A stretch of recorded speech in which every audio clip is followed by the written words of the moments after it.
Alhamdulillah hari ini hari kedua rangkaian acara Bootcamp LBI. Perkenalkan sebelumnya nama saya Dara yang akan menjadi moderator hari ini. Barangkali sebagian dari Buksis yang mungkin sedang galau nih atau bingung tentang keinginan untuk bekerja lagi setelah punya anak atau setelah vakum untuk beberapa saat. Alhamdulillah hari ini LBI memfasilitasi kita dengan tema apakah bekerja setelah lama vakum, apakah bisa apply yang akan dibawakan oleh Mbak Jelia Karlina Rahmawati yang merupakan praktisi di bidang human resource ya Mbak ya. Sebelum kita mulai, saya akan membacakan kembali peraturan dari webinar hari ini. Bentar, maaf ya. Oke, untuk rules hari ini kita mengganti nama dengan format nama, domisili, menonaktifkan suara saat pemaparan materi berlangsung, dan diharapkan selalu mengaktifkan video menggunakan virtual background. Di akhir acara akan dilakukan foto bersama, dimohon untuk menyalakan video. Terus untuk dalam sesi tanya jawab, bertanya hanya pada sesi tanya jawab, 3 penanya dengan rincian 2 penanya raise hand dan 1 penanya di kolom chat dengan format tanya spasi nama dan asal, kota, dan pertanyaan. Dan moderator memilih berdasarkan urutan yang tercepat dan keputusan moderator tidak dapat diganggu-gugat. Kemudian jika masih ada waktu akan dibuka sesi kedua tanya jawab. Apabila ada pertanyaan tidak terjawab, list pertanyaan yang akan dijawab narasumber akan dijawab di luar sesi webinar. Kemudian sebelum kita mulai lagi, mari kita baca CV singkat dari Mbak Celia.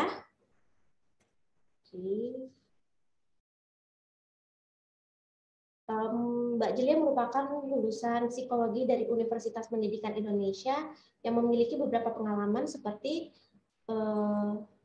HR staff, terus menjadi asisten supervision di human resource, dan untuk saat ini di junior konsultan Talent Fit Indonesia yang baik.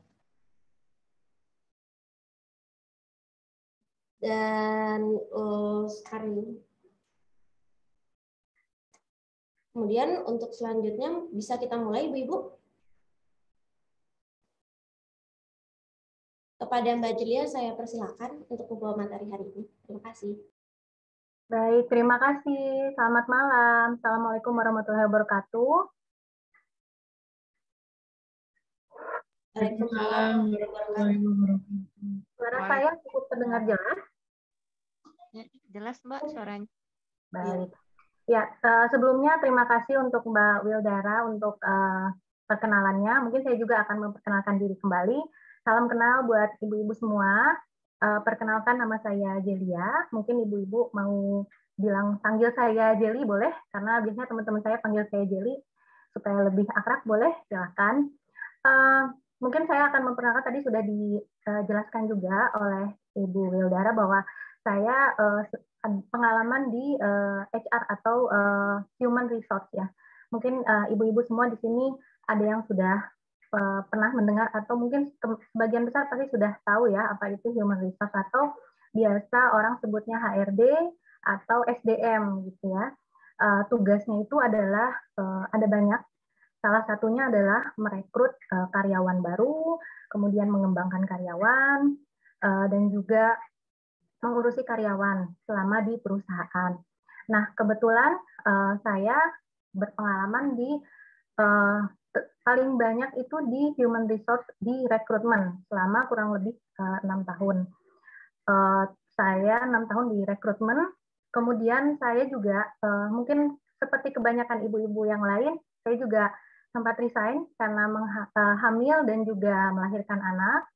Kemudian saya memilih untuk mengurus anak, dan akhirnya baru tahun ini saya pun juga memulai untuk freelance sebagai HR, bahwa ternyata HR juga ada pekerjaan freelance-nya. Tadi juga sudah disebutkan ya untuk di freelance di Talent Fit Indonesia yang kebetulan proyeknya baru selesai di bulan lalu.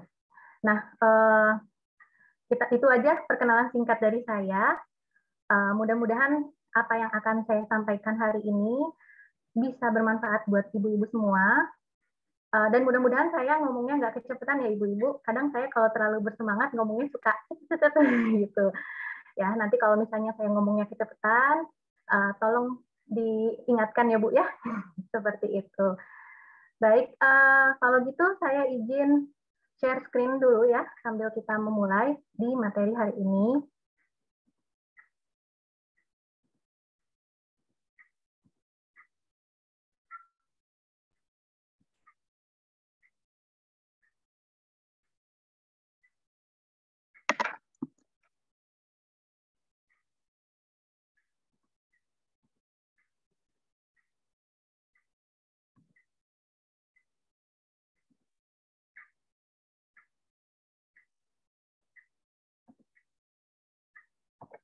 Mbak, bisa untuk timnya bisa dibantu untuk share screen-nya? Baik, terima kasih.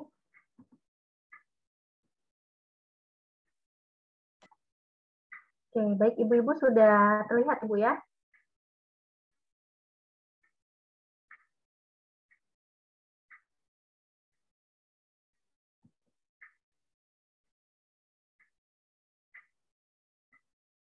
Ya, kebanyakan pasti, maaf.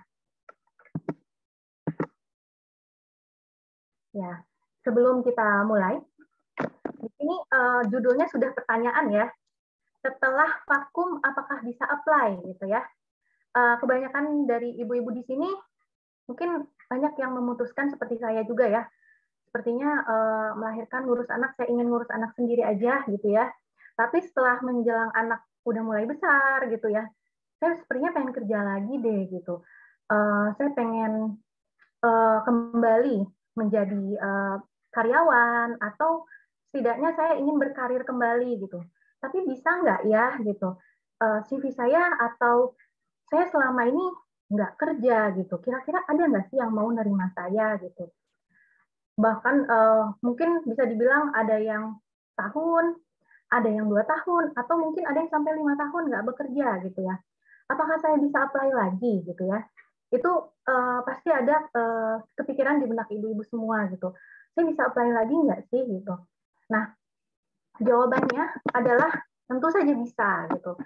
Loh, kenapa? Karena saya di sini bawanya seperti ini. Karena bagi saya sebagai HR, pandangan saya di HR bahwa semua orang yang memiliki kompetensi dibutuhkan di dunia kerja. Ya, kuncinya adalah semua orang yang memiliki kompetensi. Apa sih kompetensi itu gitu? Mungkin ibu-ibu ada yang sudah pernah dengar, tapi ada juga yang saya tahu sih pernah dengar, tapi sebenarnya masih belum yakin apa ya kompetensi itu.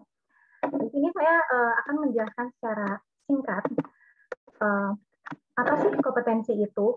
Nah, kompetensi kerja terutama adalah suatu keterampilan kerja yang dimiliki oleh setiap orang yang meliputi unsur pengetahuan, keterampilan, dan juga sikap kerja yang sesuai dengan standar yang sebelumnya sudah ditetapkan. Ini saya ambil dari Undang-Undang Nomor 13 Tahun 2003 ya.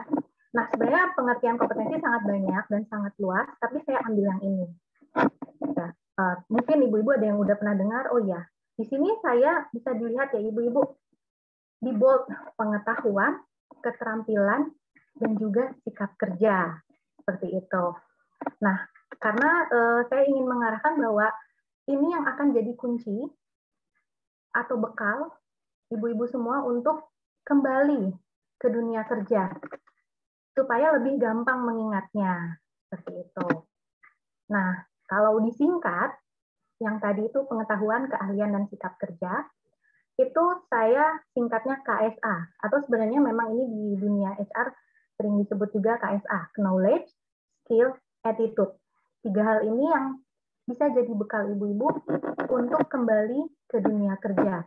Waduh, kok banyak ya gitu ya. Nanti kita bahas satu-satu. Kira-kira saya bisa atau saya sudah memenuhi 3 hal ini belum ya? Gitu. Kita bahas satu-satu. Nah, sebelum ke situ, coba kita mundur lagi. Kapan ya saya sebaiknya melamar? Atau sebenarnya idealnya kita vakum berapa lama gitu ya? Sebenarnya kapan itu? Ya saat kita siap. Nah, kesiapan ini yang harus direncanakan. Karena kadang-kadang kita ini siap ingin kerja, udah bosan di rumah gitu ya, atau mungkin udah kangen banget yang namanya dunia kerja gitu ya, kangen hal-hal yang di luar urusan domestik, ingin kembali berkarir, ingin kembali ketemu orang-orang dewasa, berdiskusi gitu kan, aktualisasi diri, ingin seperti itu gitu ya. Nah, tapi berhubung kita mungkin sudah sama vakum karena hal-hal satu dan lain hal, itu yang harus disiapkan ada 2 poin. Yang pertama, situasi keluarga dulu. Kenapa di sini saya mengingatkan situasi keluarga? Karena saat kita mulai bekerja, pasti ada hal-hal yang harus disiapkan. Mungkin gambaran umum dulu dari saya sebagai HR. Beberapa kali saya merekrut orang-orang yang sudah vakum, terutama ibu-ibu. Dia udah 2 tahun nggak bekerja, ada yang 3 tahun nggak bekerja. Itu saya abaikan. Nggak saya terlalu, oh dia udah lama nih nggak bekerja. Tapi pada saat interview, pada saat CV saya nggak terlalu fokus gitu.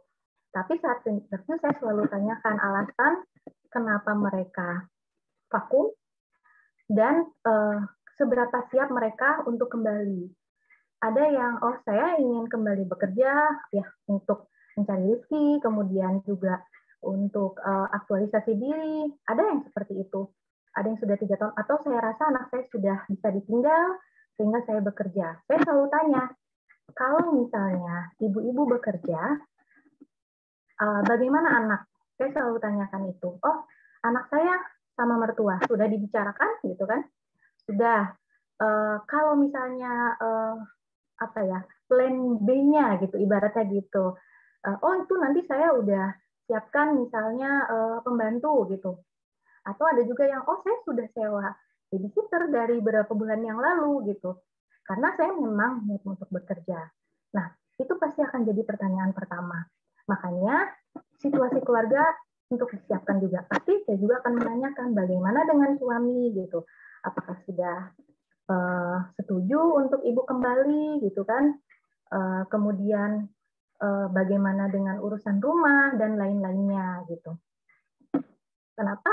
Karena tidak jarang juga setelah saya merekrut orang-orang tersebut atau ibu-ibu tersebut, ada yang akhirnya maaf Bu baru sebulan 2 bulan bekerja akhirnya berhenti.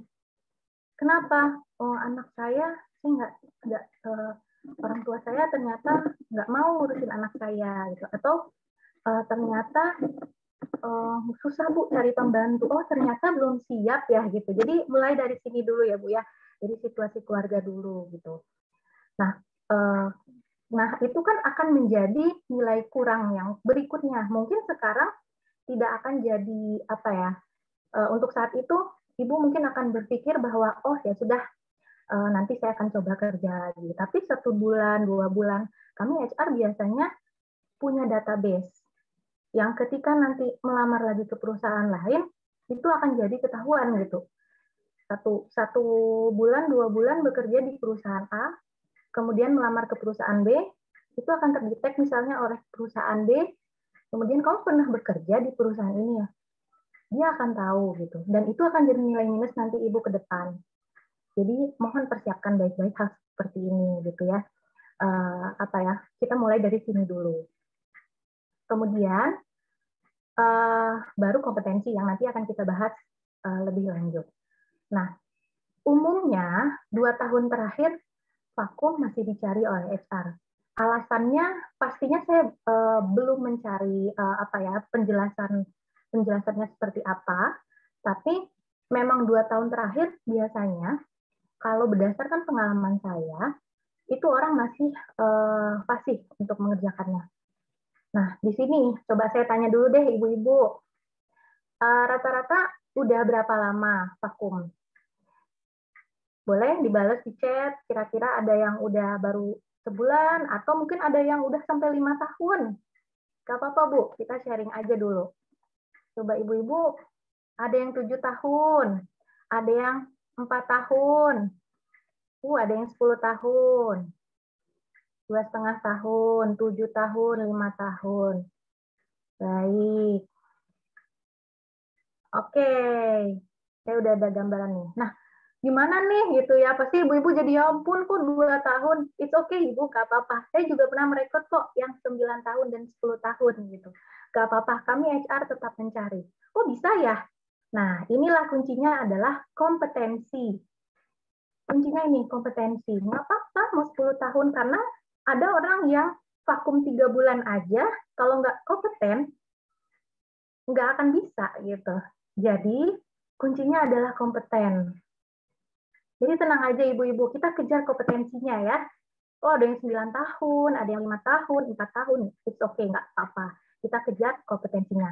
Kalau yang masih baru juga nggak apa-apa gitu. Kita kejar kompetensinya. Nah, oke, kita lanjut ya Bu.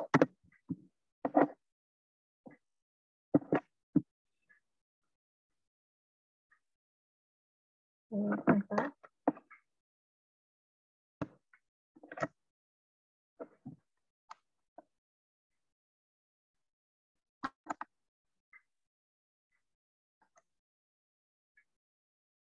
Alhamdulillah, katanya iya Bu. Alhamdulillah, nggak apa-apa.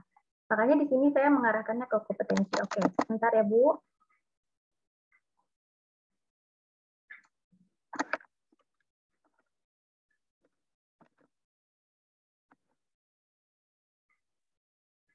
Oke, saya izin stop share sebentar ya Bu ya. Sepertinya ada kendala device.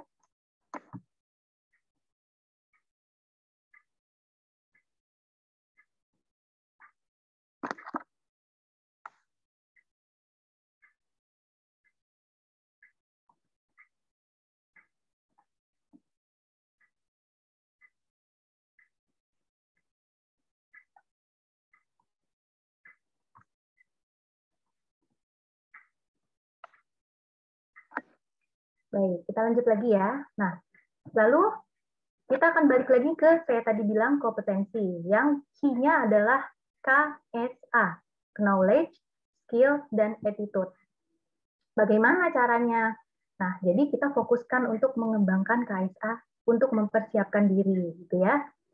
Nah, si KSA ini kita akan mulai dari knowledge. Knowledge atau pengetahuan. Nah, pengetahuan apa saja sih yang harus kita kejar? Yang pertama adalah keahlian mengenai pekerjaan. Oh, saya mau melamar sebagai penulis, atau misalnya mau melamar sebagai desain, atau mau melamar sebagai pengajar, gitu kan? Apa keahlian yang dibutuhkan ya, gitu. Knowledge atau pengetahuan ini yang harus kita cari tahu. Apa aja? Kemudian cara mendapatkan pekerjaannya. Nah, apalagi ibu-ibu yang mungkin sudah vakum, mungkin akan berbeda. Jangankan gitu ya, saya aja yang terakhir kerja kantoran 2020 dengan sekarang itu sangat jauh berbeda, gitu kan? Bahwa cara mendapatkan pekerjaan sekarang udah lebih banyak lagi ya, gitu. Berarti kita harus menambah pengetahuan kita untuk hal-hal seperti itu, gitu. Apa aja nih, gitu. Kemudian cara membuat CV yang baik. Nanti kita akan bahas ini. CV yang kayak gimana ya, yang baik itu, gitu. Banyak nih teman-teman yang suka nanya ke saya, tolong lihat CV aku dong, gitu. Bagus nggak ya, gitu. Ini udah benar belum ya? Tuh. Nah, emang CV yang baik seperti apa? Itu nanti akan kita bahas juga. Kemudian perusahaan yang sesuai. Nah, bisa jadi kita juga nggak tahu nih, emang sekarang perusahaan udah ada apa aja sih gitu. Apalagi sekarang ada startup gitu. Startup itu kayak gimana sih sistemnya gitu. Atau misalnya perusahaan-perusahaan yang ada nggak ya perusahaan yang mencari bidang seperti saya sekarang gitu. Seperti itu nanti yang harus kita cari pengetahuannya. Nah, pengetahuan ini dicari dari mana? Pastinya ibu-ibu sudah tahu jawabannya ya. Lewat internet ya. Kita bisa mencari semuanya di website dimanapun gitu. Ibaratnya googling lah ya gitu. Dan saya sebagai HR selalu mendapatkan mengambil nilai minus untuk kandidat yang bilang nggak tahu. Kenapa? Untuk zaman sekarang jawaban nggak tahu tuh kayaknya gimana ya? Kalau zaman dulu nggak ada internet nggak tahu nggak apa-apa ya. Tapi zaman sekarang apa sih yang nggak bisa dicari tahu dari internet? Coba searching tentang cara membuat CV aja udah banyak gitu kan. Tips seperti interview kerja aja udah banyak gitu. Cari apapun yang kita mau cari itu sudah banyak gitu. Jadi kalau misalnya pengetahuan ini kita nggak bisa mengusahakan sendiri, saya rasa itu akan jadi nilai minus gitu ya. Bisa dicari dan no excuse bagi saya untuk orang-orang yang tidak mau mencari melalui internet gitu. Atau kalau zaman dulu ya mau nggak mau ya mungkin pengetahuan sangat terbatas gitu. Seperti itu. Nah, bagaimana kalau untuk mendapatkan pengetahuan tentang pekerjaan? Pastinya yang pertama adalah kuliah atau sekolah kita zaman dulu gitu ya maksud saya. Atau pengalaman kerja sebelumnya gitu. Jadi misalnya ibu-ibu, oh dulu saya kuliah jurusan IT, atau dulu saya jurusan desain, atau saya dulu jurusan sastra. Jadi saya mau melamar untuk bidang apa, itu mungkin akan jadi pengetahuan tentang kerja. Nah, gimana kalau saya tidak memiliki pengalaman? Jadi sebelumnya mungkin ada ibu-ibu yang sudah lulus kuliah, atau lagi kuliah menikah, akhirnya tidak kerja, belum kerja sama sekali. Ada nggak yang seperti itu, ibu-ibu? Apakah ada? Slide-nya boleh full screen. Tadi sih agak nge-lag, saya usahain ya. Ada ya, ada yang, aduh saya udah lulus kuliah tapi belum punya kesempatan untuk bekerja. Oke, saya coba full screen ya, mudah-mudahan nggak nge-lag. Oke, ada lagi, Bu?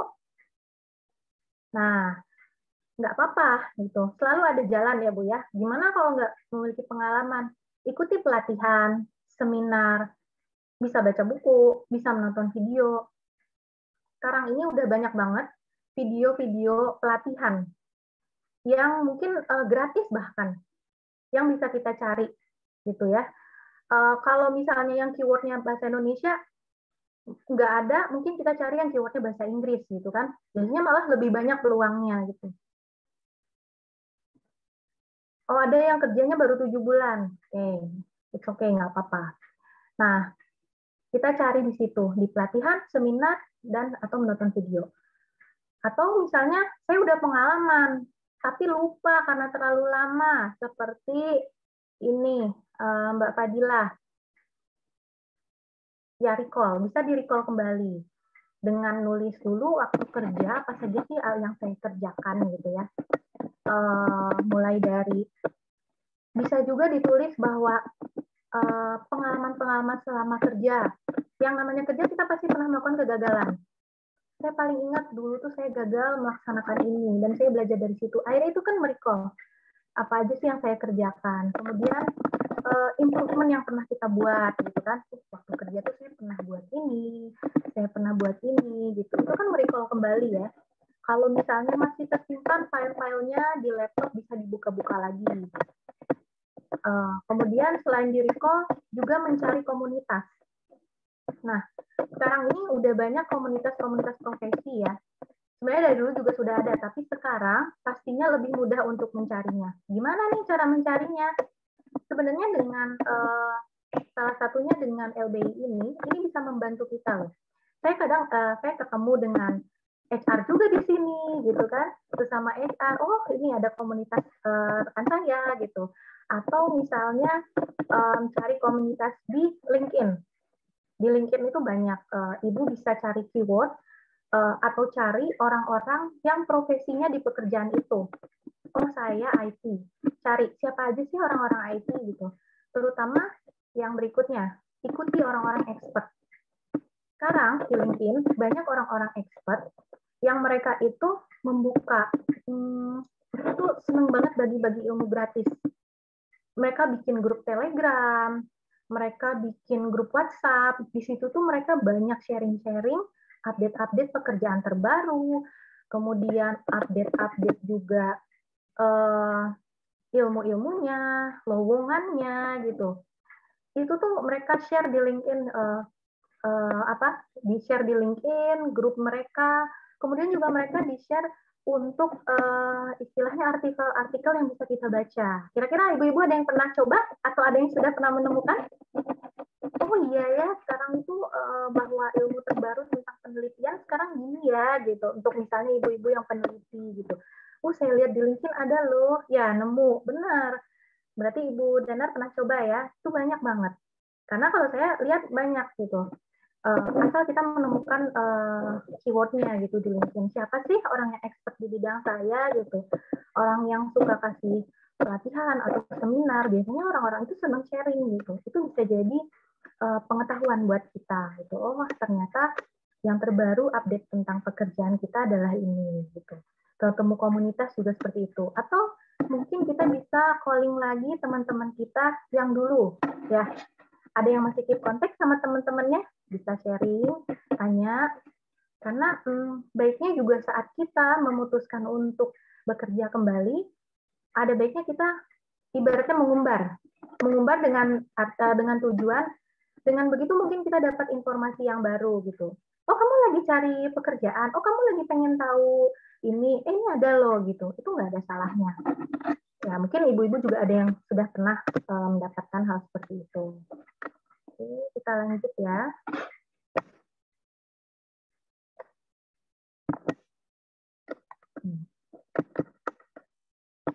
Nah, kemudian kita akan lanjut ke skill. Nah, tadi kita sudah mencari tentang knowledge, kemudian kita lanjut ke skill. Skill itu ada dua, ada hard skill, ada soft skill. Ibu-ibu pasti ada yang sudah pernah dengar juga ya, bedanya apa sih gitu. Kalau hard skill, keterampilan yang bisa dipelajari dan terukur. Kalau soft skill, kemampuan interpersonal yang dibutuhkan dalam pekerjaan. Jadi kalau hard skill keterampilan, kalau soft skill kemampuan interpersonal. Nah, mungkin di sini akan saya jabarkan lebih jelasnya gitu. Kalau hard skill, oke. Nah, hard skill itu gimana contohnya? Contohnya kayak hard skill itu kalau misalnya admin bisa komputer, bisa Microsoft Office gitu kan. Kalau untuk misalnya orang desain bisa AutoCAD ya. Atau misalnya bisa apa nih aplikasi-aplikasi desain atau IT gitu ya.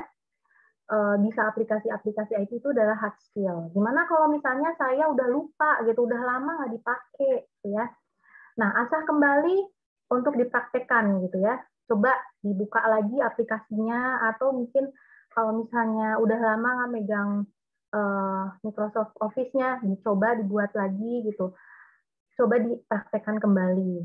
Atau kalau misalnya lebih bagus lagi, itu adalah ambil sertifikasi yang diakui. Ya. Dan terutama lembaga tertentu. Karena dari si sertifikasi itu, kadang-kadang kita dapat komunitas atau associate. Biasanya kita ketemu orang-orang yang bidangnya sama dengan kita. Kemudian nanti malah jadi bikin grup WhatsApp baru, grup Telegram baru. Kamu ikut sertifikasi ini, nanti kalau misalnya udah lulus, bisa nggak ikut associate sama kita? Akhirnya malah jadi peluang pekerjaan baru. Nah, kalau ibu-ibu yang baru kepikiran nih, coba di-searching. Kira-kira apa ya sertifikasi di bidang saya? TOEFL. Oke. Nah, apa nih sertifikasi di bidangnya? Mungkin ibu-ibu ada juga pernah dengar BNSP, Badan Sertifikasi Nasional. Nah, di situ juga sekarang banyak perusahaan yang sudah melirik BNSP gitu ya, karena kan sertifikasi ini juga ada ujiannya ya, ada asesmennya dan diakui supaya jadi orang yang kompeten gitu. Nah di situ kan pasti akan mendapatkan atau minimal kita bisa cantumkan di CV bahwa kita tersertifikasi. Oh saya cuma pengen pekerjaan admin. Jangan salah tuh admin juga. Kalau misalnya kita ambil sertifikasi Microsoft yang dari Microsoft langsung, ya. Apalagi kalau kita ambil yang Excel expert, itu tuh pasti banyak yang cari. Memang sekarang ini sudah banyak aplikasi-aplikasi yang bagus untuk administrasi, tapi Excel itu selalu dipakai. Dan orang-orang Excel expert itu selalu dicari. Jadi jangan salah gitu, bahwa selalu ada peluang untuk mencari hard skill ini gitu. Oke, kita lanjut.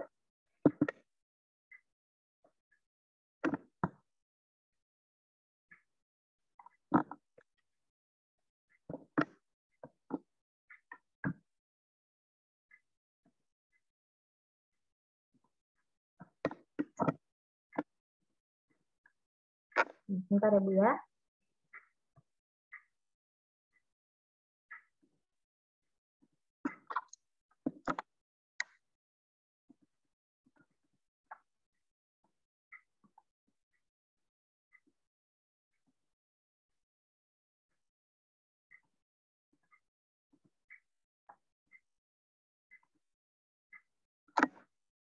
Nah, setelah itu ada soft skill ya. Hard skill sudah kita cari melalui sertifikasi atau kita praktekkan kembali. Bagaimana dengan soft skill? Tadi apa sih soft skill gitu ya? Nah, soft skill ini saya selalu mencari yang basic dulu. Ya, basic adalah komunikasi.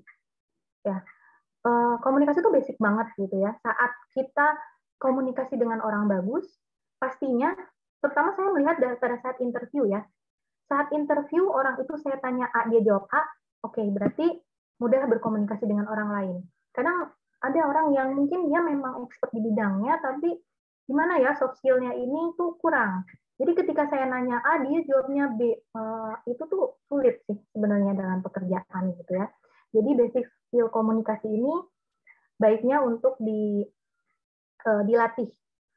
Kemudian ada time management, manajemen waktu. Ini juga basic banget. Apapun bidangnya, manajemen waktu ini adalah dasar ya, karena dalam mengelola pekerjaan, kemudian mengatur waktu untuk mencapai planning pekerjaan dan mencapai target itu basic banget. Problem solving ya pasti ya, namanya pekerjaan dibutuhkan problem solving apapun jenis pekerjaannya. Kemudian leadership. Leadership ini juga perlu. Padahal saya misalnya saya nggak ngelamar untuk jadi manajer atau supervisor kok gitu ya.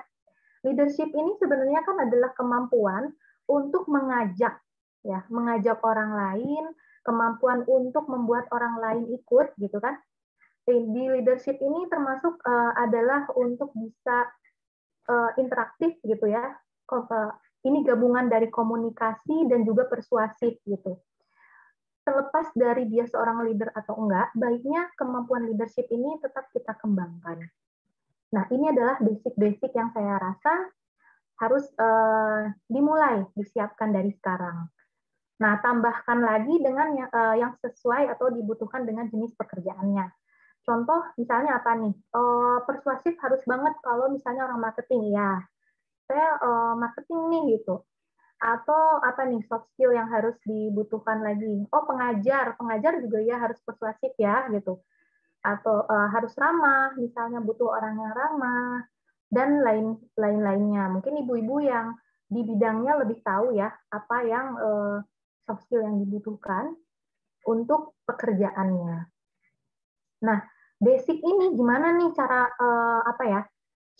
ngembanginnya? Saya kan sehari-hari di rumah.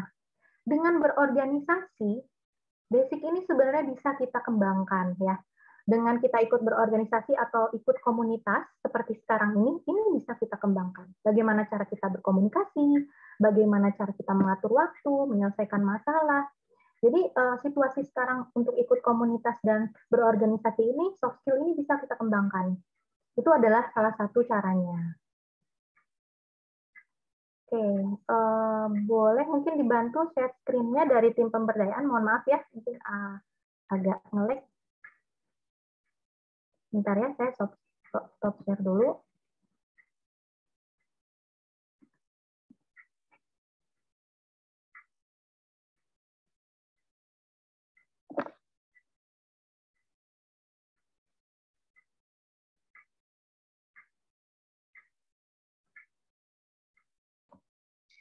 Mbak Anissa, boleh minta tolong saya dijadiin co-host enggak? Ini tadi saya ngilang soalnya, terus ternyata nggak bisa.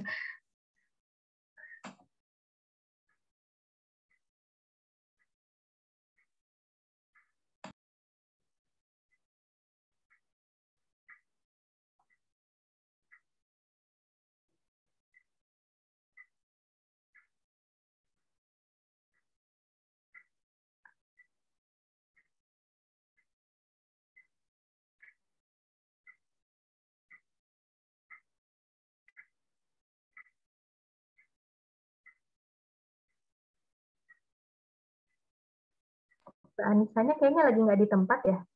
Oh iya. Oke, mau saya lanjut dulu aja.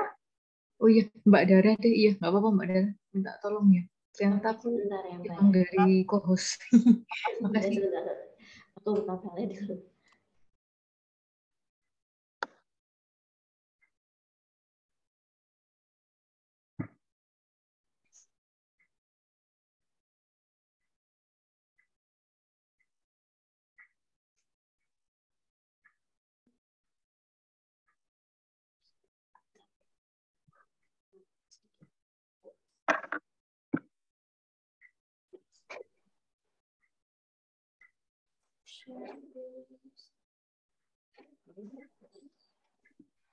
Tadi yang sampai page 11 soft skill. 11 ya? Iya. Oke, sudah Mbak. Ya, baik. Terima kasih Mbak. Oke, ini untuk soft skill ya. Mungkin bisa dilanjut?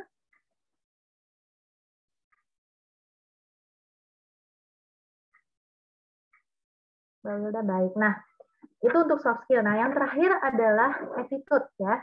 Attitude atau sikap kerja. Nah, attitude sikap kerja ini lebih ke karakter ya, karakter yang perlu kita kembangkan.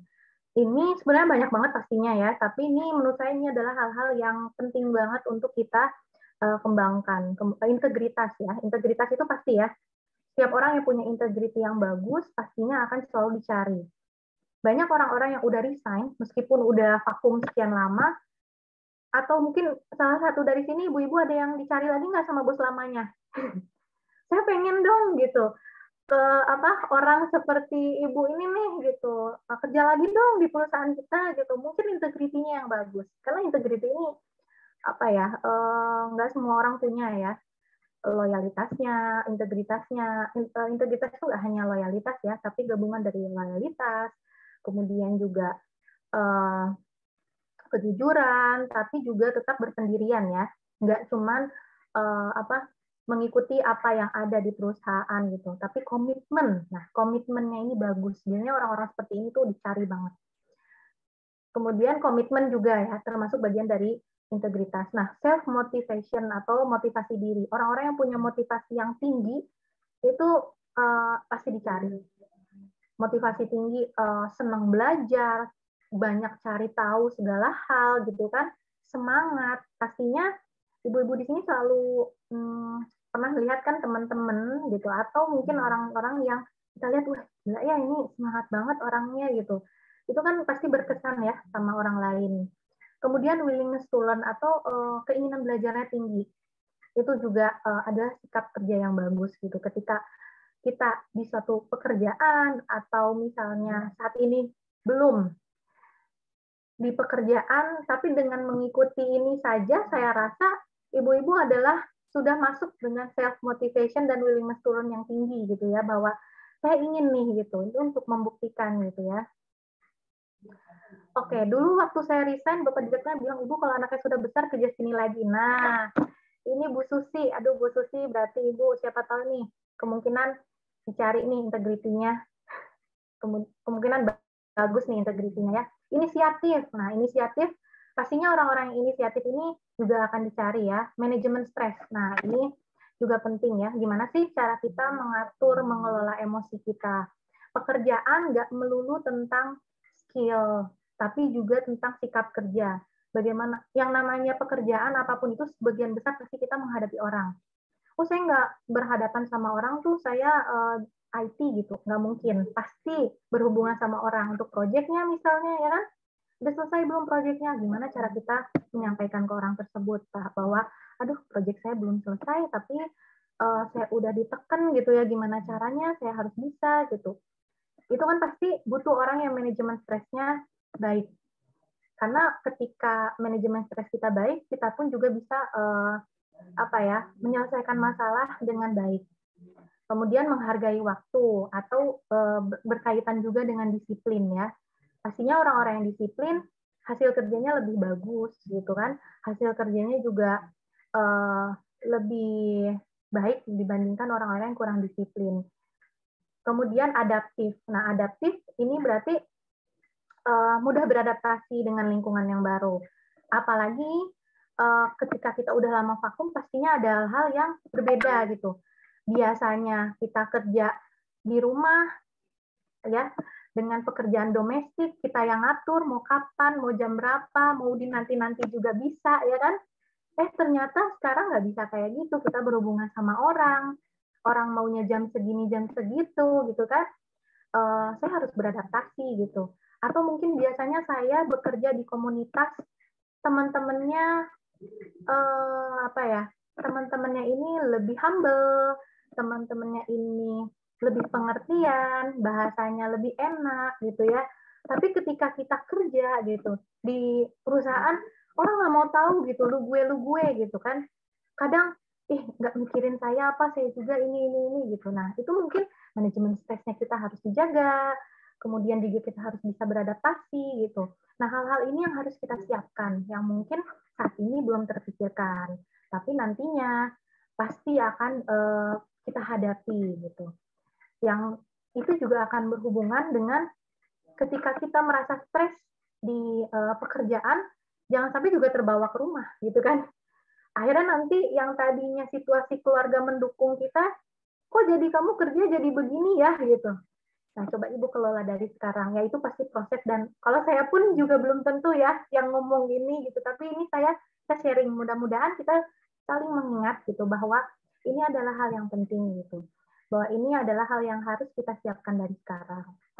Nah, attitude atau sikap kerja ini juga sama seperti soft skill, bisa kita latih mungkin dengan komunitas dan berorganisasi. Yang penting kita harus ingat aja gitu, oh iya, latihan gitu, bahwa saya harus menjaga sikap kerja saya. Kalau saya terbiasa, insya Allah saya juga nanti bisa ke depannya. Seperti itu. Boleh? Bagaimana jika ingin pindah bidang pekerjaan atau switch karir? Nah, tipsnya yang pertama, kenali diri sendiri lebih dalam. Apakah memang sesuai atau tidak? Ya. Kenali diri sendiri ini emang nggak semudah yang diomongin ya. Kayaknya, enak banget ya kayaknya Mbak Jeli ngomong gitu ya. Tapi itu terus harus dicari. Memang itu proses gitu ya. Yang nggak cuman ada target waktu setahun kita pasti kenal diri kita, nggak gitu. Tapi kan proses ya. Semakin lama kita coba, saya mungkin kayaknya saya cocoknya ngajar. Cobain ngajar gitu. Cobain ngajar yang deket-deket dulu aja gitu. Yang gampang-gampang dulu, ternyata saya passion, atau enggak, kayaknya saya bukan pengajar. Itu kan dengan proses kita mengenal ya. Kayaknya bukan. Kayaknya saya cocoknya adalah menulis gitu. Saya senang nulis, ternyata ya saya cocok gitu. Dan ini adalah saya gitu. Di situ kan kita akan menemukan gitu bahwa dengan proses ini kita tahu bahwa ternyata kadang kita memang kuliah ini belum tentu ya pada saat usia segitu kita udah yakin bahwa kita kuliah di bidang itu adalah kita. Ternyata kita kerja, kalau kerja di bidang tersebut karena kita kuliah di situ. Banyak kan ibu-ibu yang seperti itu gitu. Tapi ternyata udah menjalani, kemudian vakum, saya nggak mau kembali lagi ke bidang itu ya gitu. Itu kan adalah proses untuk apakah saya harus pindah gitu karirnya. Itu dikenalin aja dulu. Nah, pelajari resiko-resikonya. Ketika kita switch karir, kemungkinan kita akan mulai dari nol ya gitu ya. Dan itu harus kita sadari gitu bahwa saya akan lebih lama startnya dibandingkan kalau saya melanjutkan karir yang sebelumnya. Itu harus disadari. Tapi bukan berarti tidak mungkin. Banyak orang yang switch karir yang tetap juga sukses saja di bidangnya. Atau mungkin ada yang switch terus, nggak apa-apa. Bisa jadi memang dia orang yang bisa banyak karir juga bisa. Siapa tahu ibu-ibu di sini adalah orang-orang yang bisa lebih dari satu karir gitu ya. Kita nggak pernah tahu kalau kita nggak coba. Ada kesulitan pasti yang akan kita hadapin, dan mungkin juga ada kegagalan yang pasti akan kita hadapi dan sebagainya. Dan itu resiko yang harus kita bayangkan dari sekarang, kita siapkan saja dari sekarang gitu, bahwa mungkin ini akan terjadi, kita harus siap. Itu aja. Kemudian saya akan kembali lagi ke KSA tadi, knowledge, skill, attitude. Nah, kita mulai dari knowledge dulu. Kenapa? Untuk meyakinkan apakah sesuai atau tidak dengan diri kita gitu. Knowledge-nya apa? Kalau saya switch karir, pindah misalnya bidang, pengetahuan apa sih yang harus saya cari tahu gitu kan. Kalau misalnya kita udah tahu nih, kita udah coba, nah baru kita lanjut ke skill. Oke, berarti sertifikasi apa yang harus saya kejar, kemudian hard skill apa yang harus saya cari, soft skill apa yang harus saya kembangkan. Dari situ kita akan bisa memulai dari mana. Makanya saya pegang KSA ini adalah kunci ibu-ibu semua untuk pekerjaan gitu, mencari pekerjaan ini. Oke, dilanjut Mbak Wilda. Nah, gimana kalau misalnya saya ingin freelance ya? Freelance ini apa sih gitu ya? Freelance ini kan pekerjaan yang free. Bukan free ya, sebenarnya nggak free banget ya. Jadi freelance, kebanyakan freelance ini adalah pekerjaan yang nggak 8 to 5 ibaratnya seperti itu ya. Nggak yang jam 8 kerja full time, pulang jam 5 gitu ya. Tapi bukan berarti bahwa kerjaan freelance ini bebas semau kita ya. Ibu-ibu di sini saya rasa pasti ada yang sudah ya freelance dan tahu gitu ya bahwa freelance itu tetap saja ada yang namanya due date gitu kan, tetap saja yang namanya kita harus bisa ngatur waktu. Justru malah freelance tantangannya lebih besar gitu ya, karena freelance ini adalah pekerjaan yang dinamis gitu kan. Ketika kita harus bisa mengejar gitu. Ketika lagi banyak pekerjaan pasti banyak banget gitu.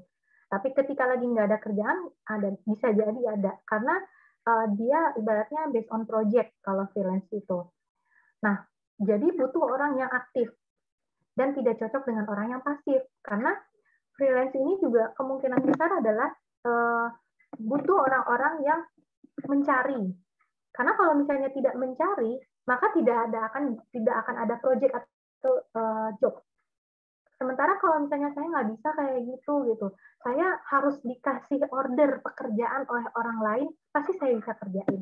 Kalau saya harus mencari, saya nggak bisa gitu. Nah, mungkin belum cocok. Jadi coba kenalin dulu, apakah kita cocok atau enggak dengan kerjaan freelance ini. Kemudian pelajari resiko-resikonya. Ini sama seperti tadi sih. Pekerjaan freelance, pekerjaannya tidak menentu. Ya tadi saya bilang bisa jadi banyak, sebulan bisa banyak project. Kalau kosong gitu kan. Nah, ini akan bergantung juga ke pemasukan. Yang namanya pekerjaan gitu ya. Ya hari ini saya banyak job, mungkin banyak pemasukan, tapi nanti mungkin saya nggak ada gitu. Nah, ini yang harus kita sadari. Itu hal-hal seperti ini. Nah, ini balik lagi ke KSA juga. Balik lagi bahwa kita cari tahu knowledge-nya apa, kalau freelance ini tuh butuh apa saja. Kemudian kalau misalnya kita ngerasa sudah yakin, sudah tahu resikonya, kita lanjutkan skill apa yang harus kita kembangkan. Nah, kalau saya belum pernah nih freelance, gimana sih caranya mencari freelance, kerjaan freelance ini? Baiknya masuk ke komunitas untuk mendapatkan job. Komunitas apa gitu? Komunitas apapun. Contoh misalnya pekerjaannya adalah IT gitu ya. Pasti ada komunitas IT atau desain atau menulis. Itu pasti ada. Caranya tadi saya udah bilang ya. Coba cari di LinkedIn komunitasnya apa. Di situ ada pekerjaan freelance. Atau di LinkedIn pun sekarang sudah banyak untuk kerjaan freelance. Biasanya dituliskan sama dia freelance 3 bulan based on project gitu. Itu sudah ada, oh saya mau ngambil. Freelance ini enaknya adalah ini juga bisa jadi sumber latihan buat kita gitu bahwa oh ya saya ambil 3 bulan, saya mau lihat gitu kan apakah saya sudah siap atau tidak untuk bekerja gitu. 3 bulan ini saya coba dan saya kerjakan gitu. Itu mengenai freelance. Siapa tahu ibu-ibu di sini ada yang pengen freelance karena memang enaknya freelance adalah kita bisa lebih fleksibel saat ada waktu-waktu tertentu. Kalau full time itu kan benar-benar setiap hari, setiap waktu kita harus terus bekerja. Tapi kalau freelance ada saatnya saya mau istirahat dulu, saya mau fokus ngurusin anak dulu, atau saya mau fokus satu hal dulu, kita bisa stop apa yang sedang kita kerjakan. Dan freelance ini juga sudah banyak ya, dan banyak bidang yang sudah ada di freelance ini gitu ya. Boleh Mbak Wilda dilanjutkan? Oke. Nah, kalian apa aja sih yang bisa dipelajari dari rumah? Banyak. Apa sih yang nggak ada yang tadi saya bilang? Mau tahu cara menulis gitu, bisa dicari. Cari webinarnya atau workshopnya. Mau belajar mengenai peneliti gitu kan? Cari apa sih workshop-workshop menjadi seorang peneliti? jurnalis gitu kan, kemudian saya pengen hal baru, saya pengen belajar desain gitu, desain grafis, banyak bisa dicari, semua bisa dicari dari rumah, apalagi semenjak pandemi ini ya, itu bisa jadi online semua bahkan gitu. Bisa belajar dari rumah, terutama keahlian yang membutuhkan soft skill. Kalau soft skill apalagi ya, kayak leadership, training leadership banyak banget. Training time management itu juga ada, gitu kan. Dan tidak melibatkan banyak orang. Nah, asalkan si pekerjaan ini jenisnya tidak melibatkan banyak orang, itu bisa dipelajari dari rumah. Kalau pekerjaannya mau nggak mau kita berhadapan dengan banyak orang, gitu ya, kemungkinan sih agak sulit. Dan juga tidak berhubungan dengan mesin atau alat tertentu ya. Misalnya, ini nggak bisa dipelajari sendiri dari rumah gitu kan. Berarti harus ikut sertifikasi atau workshop yang memang nggak dari rumah gitu. Ada tapi mungkin nggak dari rumah. Yang dari rumah kemungkinan tidak membutuhkan mesin alat tertentu dan tidak melibatkan banyak orang. Jadi artinya kita belajar sendiri gitu. Seperti itu. Boleh lanjut? Nah, cara membuat CV. Membuat CV itu yang bagus seperti apa ya?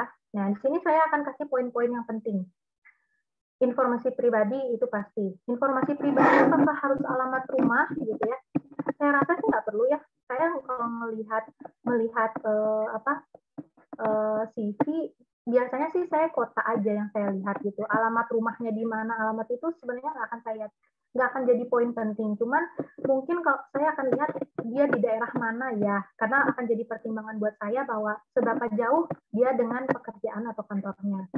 Mungkin misalnya ada yang saya nggak mau nyantumin blok kompleks saya gitu kan, karena CV itu nanti kan bisa jadi bertebaran di mana-mana gitu kan. Tapi memang yang namanya nomor handphone, alamat email, website yang kita punya atau sosmed itu baiknya dicantumkan. Karena ya kalau nggak ada itu ya bagaimana rekruter bisa menghubungi Anda gitu. Kemudian uraian singkat mengenai diri kita. Nah, uraian singkat ini bisa disampaikan apa aja sih, saya siapa gitu ya. Kemudian saya siapa ini boleh adalah profesi saya, atau saya saat ini siapa, misalnya saya adalah ibu rumah tangga, apa-apa, yang aktif berjualan online, yang saat ini gitu kan tertarik untuk bekerja kembali setelah saya, itu kan uraian singkat ya, tapi menjual gitu ya, tertarik kembali untuk bekerja berkantoran gitu ya, untuk benih-benih gitu, itu uraian singkat lah. Mungkin satu paragraf cukup, nggak usah banyak-banyak, atau 2-3 kalimat cukup. Kemudian pengalaman kerja itu pasti kalau ada ya, dan cantumkan pengalaman kerja itu jangan banyak-banyak, cukup 3 terakhir atau 3 yang paling lama. Kalau misalnya nanti HR-nya nggak tahu, berarti dia udah lama nggak kerja, atau kok pengalaman kerja sedikit padahal dia lulus di tahun segini. Nah, mungkin makanya di uraian singkat tadi mungkin dijelaskan bahwa saya sebenarnya udah 17 tahun pengalamannya gitu, cuman ini yang terbanyak gitu. Kemudian pendidikan terakhir nggak perlu dari TK ya, dicantumkan TK, SD, SMP, SMA gitu. Sebenarnya pendidikan terakhir aja, benar-benar terakhir gitu. Atau misalnya S2, S1 nggak masalah, D3, S1 nggak masalah. Kemudian keahlian apa sih yang kita miliki gitu. Keahlian misalnya saya bisa pakai aplikasi apa gitu untuk misalnya orang desain, terus kemudian orang IT misalnya bisa apa nih, aplikasi IT, atau bahasa ya, bahasa apa sih yang saya kuasai dan sebagainya. Sertifikasi apa aja nih yang baiknya, ini kan saya saksi-saksinya, tapi kalaupun tidak masalah, tapi baiknya yang dengan lembaga yang diakui. Tapi nggak apa-apa. Yang jelas itu adalah bukti bahwa kita sudah berusaha untuk mengejar kompetensi kita. Kemudian improvement yang pernah dibuat di perusahaan sebelumnya. Saya pernah kerja gitu kan, dan saya pernah membuat improvement, dan itu akan nilai jual yang sangat bagus gitu untuk kita di CV. Sebelumnya di perusahaan saya itu nggak ada yang namanya sistem begini. Dulu saya membuat sistem ini. Saya yang buat. Wah, itu penting banget kalau kita pernah melakukan di perusahaan. Dan itu tuh biasanya kalau saya lihat CV, wah ini yang saya cari gitu. Itu yang akan dikejar. Atau kalau nggak di perusahaan sebelumnya, nggak apa-apa, kita pernah buat apa, itu dicantumkan aja. Oh, saya pernah jadi peneliti yang hasil penelitiannya bagaimana gitu, dan dipakai di mana, itu nggak apa-apa, cantumkan aja. Prestasi kerja yang pernah dicapai, ini juga penting. Prestasi ini juga nggak harus saat bekerja. Prestasi saat kita berkomunitas gitu kan, apa aja, atau berorganisasi juga bisa dicantumkan. Link atau web atau portofolio kerja. Ya. Misalnya sebagai penulis, atau misalnya sebagai orang desain, ini biasanya butuh banget nih portofolio gitu. Mana sih buktinya kalau orang desain gitu? Kasih aja portofolionya. Lampiran berikutnya sedikit gitu ya, hasil-hasil kerja saya. Saya lihat di LinkedIn bahkan ya, anak-anak yang masih baru lulus tahun-tahun ini gitu, itu udah berani loh lihat-liatin hasil portofolio kerjanya mereka selama mereka magang, bahkan selama mereka kerja serabutan gitu, ibaratnya kayak sambil kuliah sambil kerja. Ada yang mencantumkan, ini saya pernah buat buku anak, ilustrasi anak, itu dia cantumkan langsung. Dan itu tuh langsung di bawahnya itu HR langsung komen, tolong email CV kamu ke saya. Wah, beredar semua. Gitu. Jadi hasil web portofolio kerja dicantumkan. Nah, tambahannya di sini saat CV perhatikan warna, tata letak, jenis tulisan, dan jumlah lembar. Oke. Pada perusahaan besar biasanya menggunakan format ATS. Apakah lebih utama? Oke. Agar bisa lolos seleksi CV atau masih menggunakan format lain. Oke, ini saya keep dulu ya, nanti kita akan saya jawab. Baik. Ini adalah CV, tambahannya warna, tata letak, jenis tulisan, dan jumlah lembar. Ini nanti akan saya bahas setelah ini. Nah, yang penting adalah dari semua ini, CV yang menarik adalah CV yang bisa menjual kompetensi. Nah, aplikasi apa sih yang bikin CV bagus gitu? Saya nggak, sejujurnya sebagai HR, saya nggak tahu banyak aplikasi CV. Kenapa? Karena saya banyaknya baca CV, bukan bikin CV ya dulu ya. Mungkin sekarang kayaknya saya harus belajar lagi, tapi dari sudut pandang saya, ya CV itu yang penting adalah menjual kompetensi. Dan saya rasa aplikasi yang paling enak dan paling mudah membantu kita semua, Canva itu udah paling bagus. Canva itu udah ada kan resume ya. Nah, kalau misalnya kita, aduh saya nggak bisa desain, saya nggak bisa bikin itu gitu ya. Udah pakai Canva, tinggal pilih mana yang sesuai. Itu udah biar kita lebih fokus ke isinya gitu. Kayak gitu. Nah, cuman jangan yang seperti apa do and don'ts-nya, coba kita next berikutnya, mungkin bisa dibantu itu yang seperti apa. Oke, nah pertama jangan bikin warna yang tidak nyaman untuk dilihat. Tapi saya suka warna merah, ya, tapi apakah itu nyaman untuk dilihat gitu ya? Mungkin ibu-ibu juga bisa lihat ini tulisannya kelihatan nggak ya gitu kan, yang merah ini gitu. Sebagai HR nih ya, ketika saya posting lowongan, ada kalanya yang melamar banyak banget. Dalam sehari saya harus membaca dan membuka CV banyak banget. Pastinya saya nggak akan nangkep gitu kalau ada orang-orang yang CV-nya terlalu ruwet gitu. Apalagi warnanya seperti ini. Udah nanti yang ini dulu deh gitu. Saya nggak akan nangkep, nggak ini gitu. Pusing ya. Apalagi kalau CV ini adalah CV ke 90 sekian yang saya baca gitu ya. Mungkin ini akan skip gitu kan. Itu perlu diingat. Lanjut.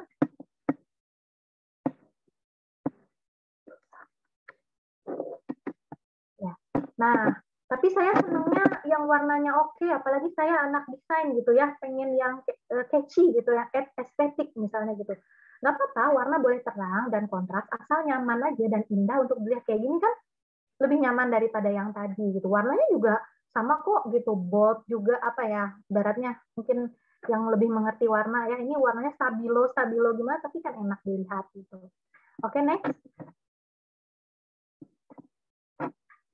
Nah, ini yang sebelah kiri, ini kebanyakan format CV zaman dulu ya, seperti ini, karena mungkin belum populer lah sejenis Canva gitu ya. Saya masih sering baca sih yang seperti ini. Tapi ini mungkin akan monoton. Kenapa? Ya, mood-nya juga akan beda ya ketika membaca yang seperti ini gitu. Dan apalagi mungkin bisa dilihat, di sini dia posisinya adalah desain grafis. Gimana ya desain grafis tapi kok tidak menunjukkan seorang desain grafis gitu dari CV-nya gitu. Ya, orang yang nggak desain grafis aja sekarang, bahkan yang levelnya mungkin operator gitu ya, mereka aja di CV-nya udah oke-oke gitu. Nah, itu penting banget. Apalagi kalau desain grafis, mungkin ada yang, saya nggak perlu pakai Canva, saya bisa bikin desain sendiri yang lebih oke gitu. Itu pasti akan lebih bagus gitu. Nanti di sini akan ada di bawahnya ada tulisan design by siapa gitu, oleh dia sendiri. Itu kan akan jadi sekalian portofolio CV-nya dia gitu. Atau terlalu banyak ornamen atau tulisan tidak jelas ya, mungkin niatnya ingin oke gitu, tapi kan kita nggak membaca ya apa sih sebenarnya yang ingin dia sampaikan, seperti itu. Jadinya nggak kelihatan nama dia siapa sih ini sebenarnya, Dona apa Poma apa siapa gitu. Lanjut. Nah, ini beberapa orang pengen gitu, wah pokoknya semua prestasi saya dicantumkan, semua pengalaman saya dicantumkan. Tapi dalam satu lembar gitu ya. Terus udah gitu tata letaknya terlalu dempet-dempet, nggak nyaman untuk melihat. Terlalu penuh, banyak informasi dalam satu lembar. Ya kalau memang banyak yang dibuat 2 lembar, nggak harus kok sih 1 lembar gitu. Dan kita juga sulit menerima informasi yang penting. Apa sih sebenarnya yang pengen dia highlight ibaratnya dari diri dia gitu. Yang saya tadi bilang, ketika saya melihat ini dari 100, mungkin saya nantiin dulu yang ini, saya akan next yang CV yang berikutnya gitu. Mungkin ini yang kesekian. Bisa jadi orang ini jadinya nggak terbaca CV-nya. Next. Oke, nah kayak gini udah cukup sih sebenarnya, tulisannya jelas, tata letaknya rapi, singkat, dan mudah dilihat keahlian dan pengalamannya. Dia cuma cantumin 2 pengalaman, 1 riwayat pendidikan, kemudian keahliannya apa, dan kontak, udah gitu. Karena kalau bisa malah bikin misterius, nggak misterius banget ya, maksudnya kayak, oh dia pengalaman ini ya, oke, saya pengen interview orangnya nih gitu. Biasanya sih saya seperti itu. Dan tapi tetap estetik juga, nggak monoton gitu, seperti itu. Boleh next?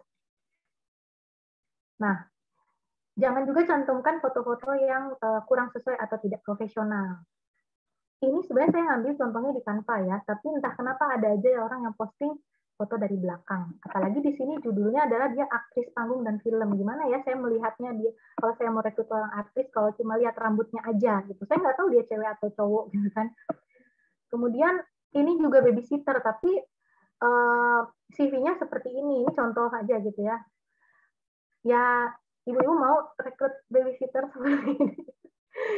Gitu ya. Seperti itu. Oke, next. Foto yang profesional ini nggak harus foto pas foto sih gitu. Foto seperti ini pun udah cukup. Yang penting enak dilihat dan sesuai dengan posisi yang dilamar gitu.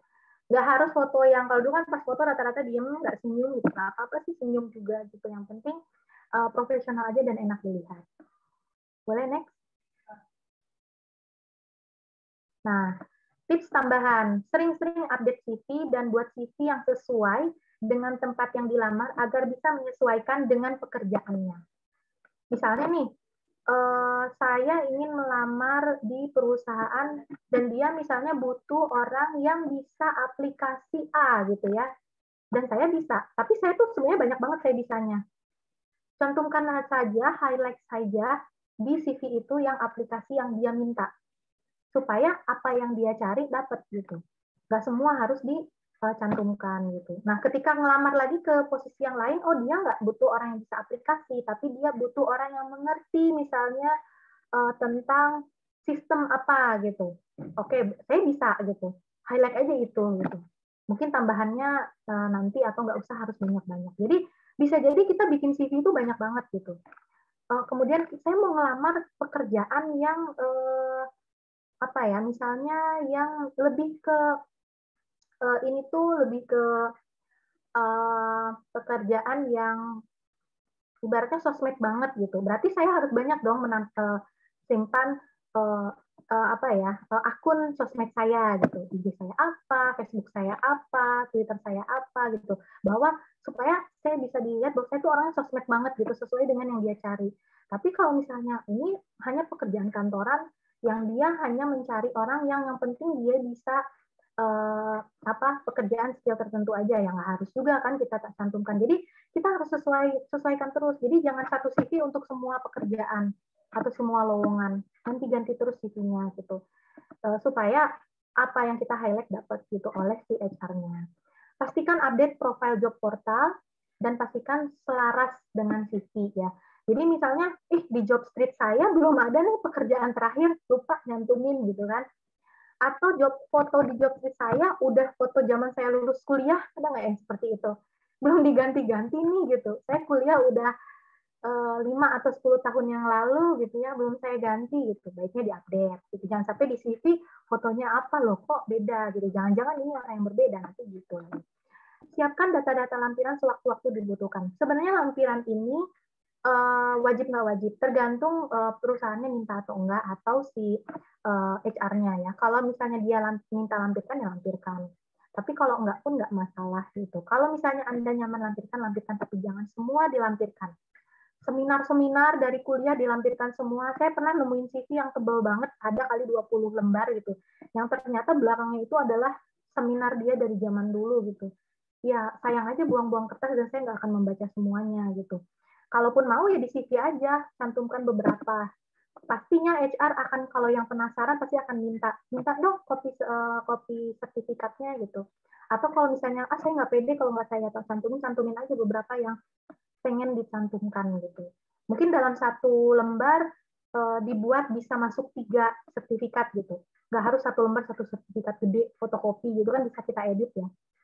Jadi lebih gampang. Pastikan apa yang dicantumkan di CV adalah hal yang bisa dipertanggungjawabkan dan bisa dibuktikan. Jangan sampai ibaratnya kita jatuhnya menjual gitu ya, atau cari muka. 2 menit lagi ya. Oke, sebentar lagi selesai. Adalah yang bisa dipertanggungjawabkan dan bisa dibuktikan gitu ya. Jadi jangan sampai jatuhnya cari muka, apa ditanya bisa nggak? Udah lama sih, udah nggak ngerti sih, makanya persiapkan dirinya. Jika sudah melamar pekerjaan, pastikan sudah siap dengan panggilan interview kerja. Aduh, bisa nggak interviewnya nanti gitu ya? Wah itu udah, ya udah nanti yang orang lain aja deh gitu. Pasti akan seperti itu. Oke, lanjut. Oke, apakah harus menunggu kompeten untuk melamar kerja? Ya pastinya enggak, tapi pastinya kesempatan akan lebih besar jika kita semakin siap atau kompeten. Bagaimana jika selama ini hanya berjualan di rumah atau hanya ikut komunitas yang tidak hubungan dengan pekerjaan? Apakah bisa jadi nilai tambah? Tentu saja bisa, karena bisa menjadi nilai bahwa kita selama ini nggak vakum 100% atau diem aja, tapi ada aktivitas produktif lainnya di luar pekerjaan domestik. Saya selalu melihat bahwa berarti orang ini dia adalah orang yang senang bekerja, gitu kan? Dia senang aktualisasi diri. Bahkan orang yang sering melamar pekerjaan tuh saya suka tanya, berapa lama sih, berapa kali kamu melamar? Setahun berapa kali lamaran yang kamu masukin? Sebulan berapa kali kamu melamar? Itu tuh untuk melihat seberapa ingin dia bekerja, seberapa kuat dia berusaha. Apakah ada pekerjaan remote untuk saat ini? Banyak.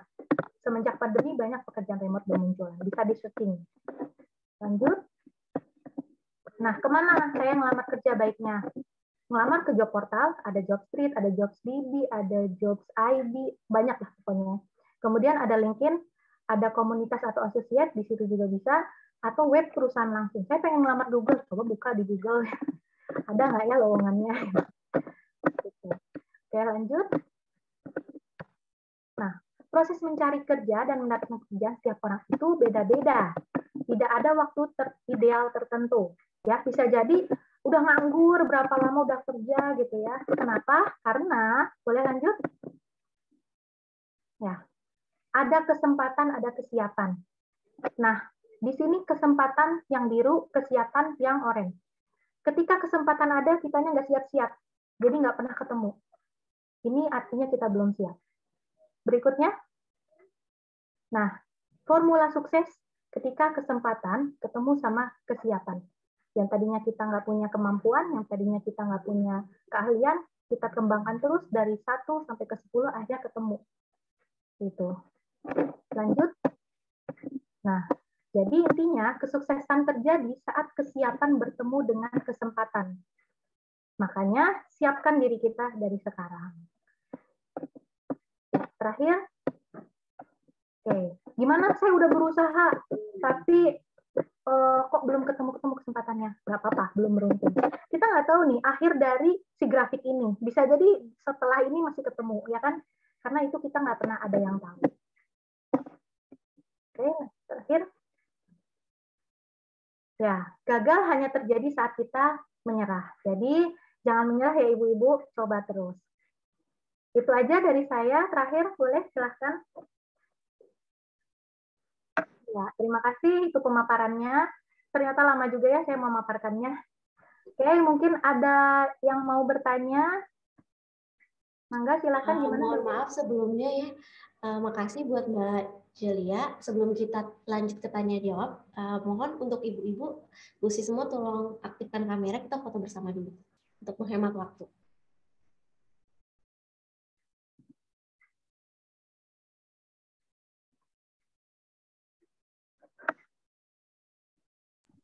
Ini yang bisa ditonton buat tim pemberdayaan ya.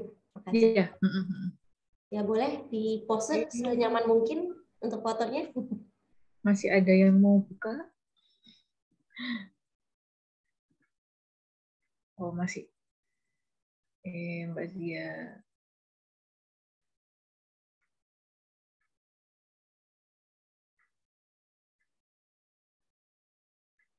Oke ya, saya hitung ya.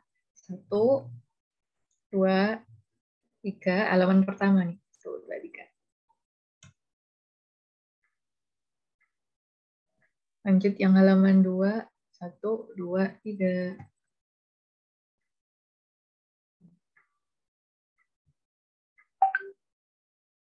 Oke, terima kasih. Oke, untuk selanjutnya mari kita masuk ke sesi tanya jawab. Mungkin sudah ada sebelumnya yang bertanya ya Mbak ya? Ya, ini mau saya jawab dulu aja yang sudah bertanya tadi. Boleh. Baik. Oke, tadi dari Bu Dea ya. Pada perusahaan besar biasanya menggunakan format CV ATS ya.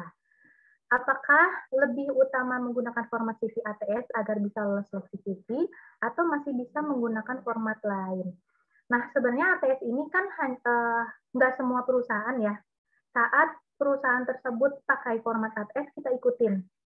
Karena ATS ini adalah, mungkin kalau saya dari sisi HR ya, ATS ini itu tuh membantu kita memfilter. Dia ada ketika datanya udah masuk, kita akan filter nanti. Saya butuh orang yang kan kalau format ATS ini sudah ada ya bahwa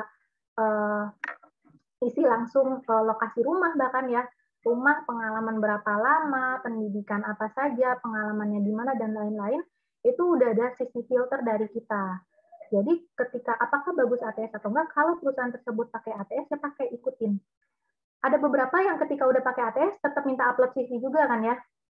Gitu. Ada juga yang dia hanya ATS saja nggak apa-apa, tapi kita siap aja gitu. Masih ATS ini ikutin karena itu sistem dari perusahaan yang dibutuhkan oleh HR. Biasanya pelamarnya banyak banget, nggak mungkin baca CV satu-satu, atau ketika dia upload CV dia udah ada sistemnya kan untuk membacanya gitu ya. Dia udah ada formatnya tersendiri. CV yang dicantumkan atau diupload itu sudah ada formatnya, kita ngisi ikutin format CV yang sudah dia cantumkan, kita ikutin apa yang ada gitu. Kalau misalnya kita mau siapkan sendiri juga nggak apa-apa. Cukup menjawab Bu Dea? Atau mungkin ada juga yang ingin bertanya seputar ATS ini? Halo? Kata Bu Dea sudah cukup menjawab, Mbak. Ya, baik. Mungkin pertanyaan selanjutnya dari Danar di Jakarta nih. Bagaimana menyimbangkan ex-statement ketika kembali bekerja, yang mana itu adalah dunia baru dengan kehidupan keluarga yang biasa dan bisa dibilang monoton? Bagaimana menyeimbangkan maksudnya ini mungkin bisa ketika kembali bekerja, yang dimana itu adalah dunia baru. Oke, mungkin saya jadi nanya balik dulu ya. Ex-statement ini maksudnya ke arah mana ya, Bu Danar? Mungkin bisa dibantu? Lagi off-cam ya? Atau lagi di mute? Mungkin bisa dijelaskan dulu, takutnya saya salah menjawab. Iya, apa semacam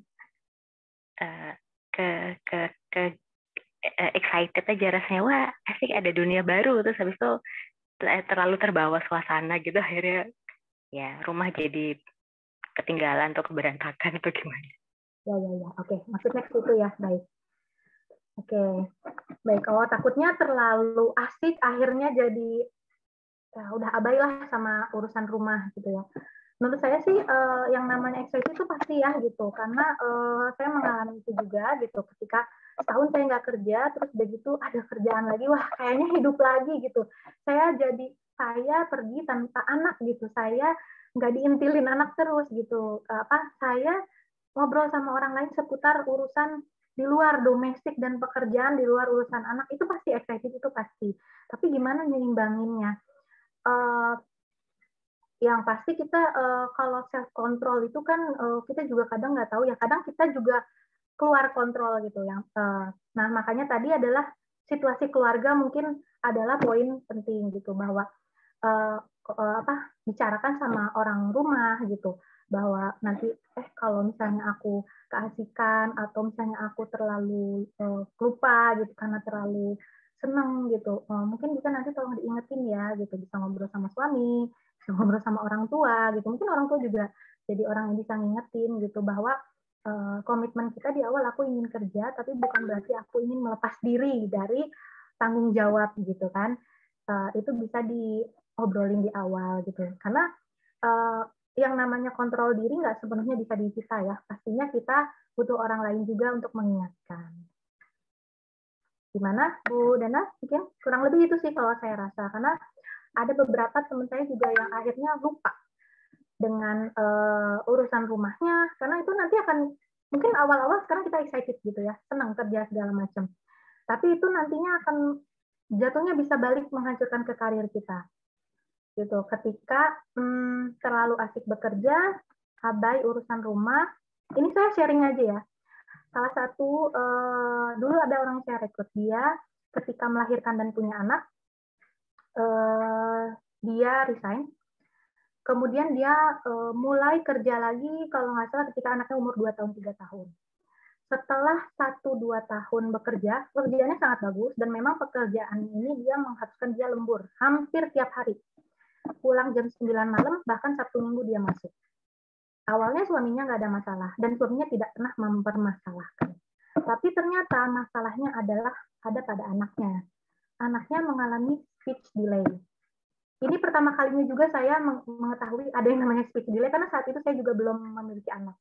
Dia cerita, curhat ke saya, ternyata saya nggak abai sama anak saya. Akhirnya semenjak itu dia nggak bisa lagi fokus sama pekerjaannya. Dia jadi akhirnya sering cabut, yang tadinya biasa pulang jam 9, bahkan ini jam 3, jam 2 udah izin pulang. Dan akhirnya dia resign, kembali ke rumah. Mungkin karena dia tidak bisa menyeimbangkan antara pekerjaan dan rumah. Nah, itu mungkin yang suaminya tidak menyalahkannya, gitu. Dia nggak pernah curhat suaminya menyalahkan segala macam. Tapi mungkin ya dia terlalu excited, gitu ya. Anak titip ke pembantu, pembantu juga ya mungkin mungkin nggak terlalu mengerti dan segala macam. Saat itu juga memang kayaknya speech delay belum terlalu familiar ya. Saya itu pun baru dengar di situ gitu. Oh ada yang namanya speech delay ya. Iya, umur 3 tahun dia belum bisa ngomong gini. Oh ya, gitu. Akhirnya nggak berapa lama di situ dia resign. Ya, kembali lagi jadi ibu rumah tangga. Jadi mungkin ini jadi pembelajaran. Oke, lanjut pertanyaan berikutnya. Bagaimana negosiasi gaji apabila sudah lama vakum bekerja, mengingat skill atau gaji yang sebelumnya sudah berbeda atau tidak relevan dengan sekarang? Gaji ini agak ini ya, karena sebenarnya gini, yang pertama kita cari tahu dulu standar gaji di bidang kita itu berapa.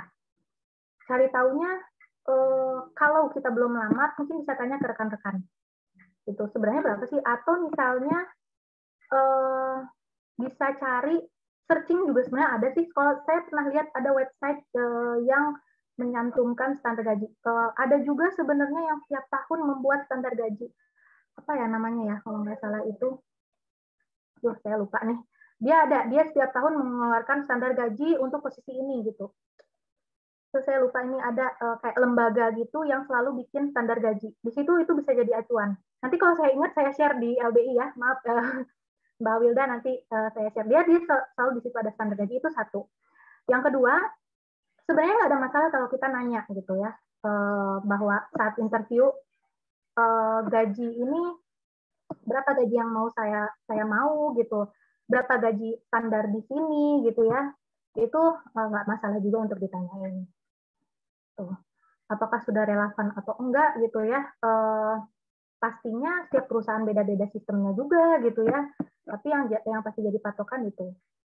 Kemudian bagaimana meyakinkan perekrut bahwa kita tidak akan resign di perusahaan mereka, mengingat kita sudah pernah resign dan vakum. Meyakinkannya, saya biasanya yakin ketika saya menanyakan selama dia dulu bekerja, apa aja sih hal-hal yang bisa menunjukkan integritas dia. Gitu. Tadi ada yang share kan, saya disuruh balik lagi kerja sama bos saya gitu. Kenapa? Pasti saya akan tanya, menurut kamu kenapa kamu seperti itu? Saya dulu begini. Ketika ada begini, mungkin saya akan cross check juga kalau saya bisa hubungin bosnya gitu. Itu satu. Yang kedua, bisa dengan yang tadi saya pernah bilang bahwa saya sudah siapkan babysitter. Gitu. Saya sudah siapin anak saya kok dari 2 bulan yang lalu dengan babysitter. Jadi ketika nanti ibu butuh saya udah siap. Gitu. Atau saya udah nitipin anak saya berapa bulan yang lalu dengan orang tua. Gitu. Saya udah berorganisasi gitu untuk melatih diri saya. Saya udah ambil sertifikasi loh gitu.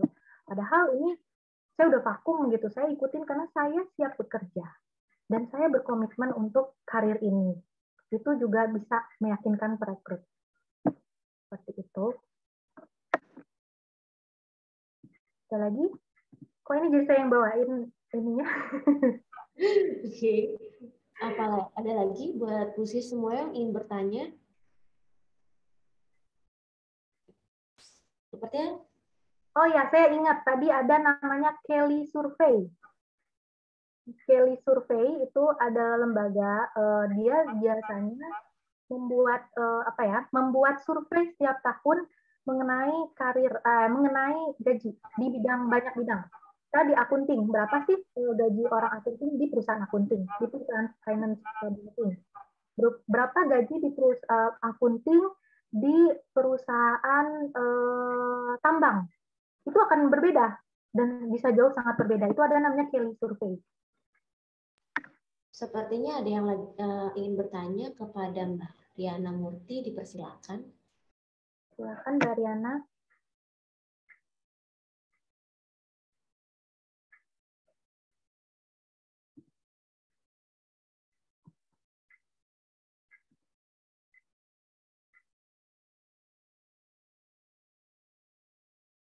Ini Mbak Riana chat atau gimana nih? Raise hand. Oh ya, silakan Mbak Riana.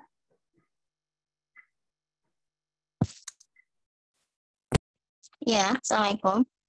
Saya mau tanya, kan terkait dengan pertanyaan sebelumnya tentang gaji ya. Saya pernah tahun lalu dapat pekerjaan. Ya, saya excited saja setelah sekian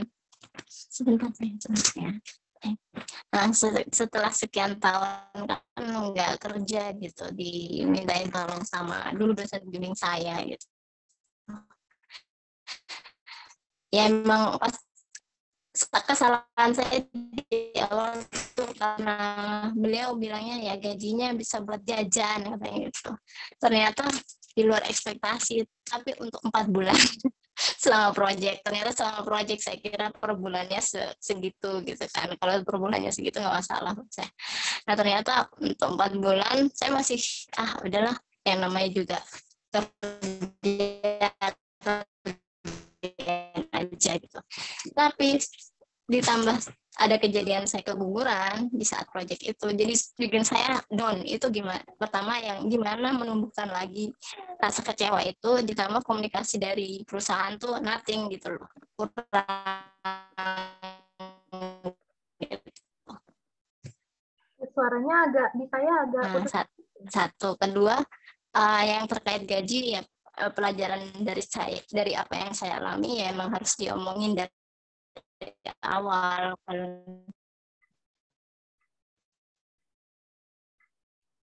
Mungkin Oh gitu. jaringan dari Mbak Riana agak sedikit terganggu ya Mbak ya. Kalau soal gaji emang harus diomongin dari awal gitu kan. Terus yang ketiga pertanyaan saya itu terkait yang tadi kan kayak misalkan mengikuti asesmen. Kadang kita ada kendala-kendala. Hah? Ya, halo? Ya, Halo? halo. Ya. Ya. Mohon Mungkin maaf. bisa di chat aja, mohon maaf Mbak Riana. Halo? Kayaknya seperti jaringannya terganggu.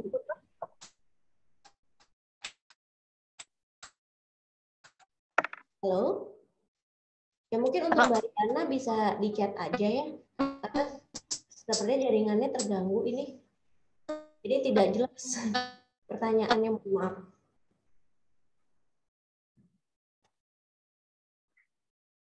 Kalau saya sudah terdengar.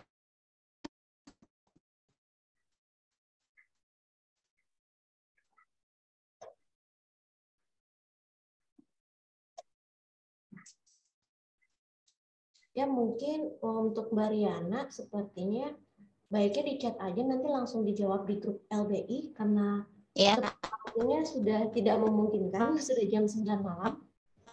Gimana Mbak? Halo? Ya, sebenarnya jaringannya sangat terganggu nih. Oke. Mungkin Mbak untuk yang belum dijawab bisa di lewat chat LBI aja ya. Iya, Mbak Riananya hilang ya. Iya itu Mbak Riana. Nggak apa-apa, nanti insya Allah saya jawab. Oke, makasih Mbak. Sudah jam 9, berarti tandanya sudah selesai webinar hari ini. Terima kasih ya kepada Mbak Julia yang sudah meluangkan waktunya untuk kita semua, dan terima kasih kepada pihak LBI yang sudah menyelenggarakan bootcamp hari ini, dan terima kasih untuk Busi semua yang sudah hadir dan aktif bertanya pada sesi ini. Baik, saya akhir kata, saya tutup webinar hari ini. Wassalamualaikum warahmatullahi wabarakatuh. Selamat malam. Selamat malam. Assalamualaikum warahmatullahi wabarakatuh. semua. Terima kasih Mbak Juli, banyak, Mbak Mbak Julia. Dara, Mbak Dara. Terima kasih Mbak Julia, Mbak Wilda.